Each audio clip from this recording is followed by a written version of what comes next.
ఒకసారి మనతో తెలంగాణకి సంబంధించి ఏం జరిగింది ఓట్ల లిస్ట్ అన్నది వాసుదేవ్ రెడ్డి గారు సెక్రటేరియట్ చీఫ్ రిపోర్టర్ అప్డేట్స్ ఇస్తారు. వాసుదేవ్ రెడ్డి గారు నమస్తే. నమస్తే శ్రీనివాస్ గారు. వాసుదేవ్ రెడ్డి గారు చెప్పండి, ఏంటి లేటెస్ట్ అప్డేట్స్? మొత్తానికి తెలంగాణ రాష్ట్రంలో ఓటర్ జాబితా ప్రత్యేక సమగ్ర సవరణ గడువు తేదీని ఎన్నికల సంఘం మరోసారి పెంచింది. అంటే దాదాపు ఆగస్టు 3వ తేదీతో ముగిసినటువంటి గడువును ఆగస్టు 10 వరకు, అంటే మరో 7 రోజుల పాటు పొడిగిస్తూ కూడా ఈసీ నిర్ణయం తీసుకుంది. అంటే ఎన్యుమరేషన్ ఫారాల పంపిణీ పూర్తయినప్పటికీ కూడా ఓటర్లు వాటిని ఇవ్వడంలో చాలా తక్కువగా, అంటే ఇప్పటి వరకు 77.12% మాత్రమే తెలంగాణ రాష్ట్ర వ్యాప్తంగా ఎన్యుమరేషన్ ఫారాలు తిరిగి వెనక్కిచ్చే కార్యక్రమం ముగిసింది.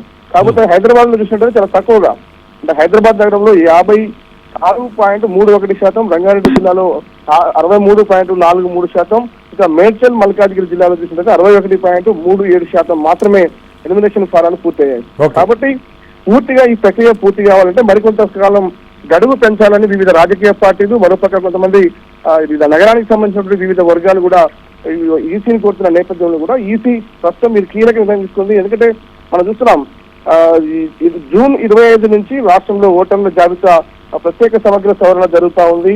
కానీ ఇప్పటికే ఆగస్టు 3 వరకు కూడా ఈ డేట్లు 7 రోజుల పాటు వేసి మళ్ళీ తిరిగి మరొక 7 రోజుల పాటు, అంటే ఎంత ఎన్నికల సంఘం ఎంత ప్రయత్నాలు సాగించినా, ఎంత మోటివేట్ చేసినా, బిఎల్ఓలు విలేజ్ లెవెల్లో ఎంత కష్టపడినా, పార్టీలు బిఎల్ఏలను ఏర్పాటు చేసుకుని కార్యక్రమం నిర్వహిస్తున్నా కానీ ఇంకా ఎడ్యుకేషన్ చేసే విషయంలో కూడా చాలా మంది ఓటర్లకు అన్ఎడ్యుకేటెడ్ కావచ్చు, హైదరాబాద్ లో కొన్ని రూరల్ ఏరియాలో ఉన్నటువంటి మరికొన్ని ప్రాంతాలకు సంబంధించి కూడా ఈ ప్రక్రియ పూర్తి కాలేదు.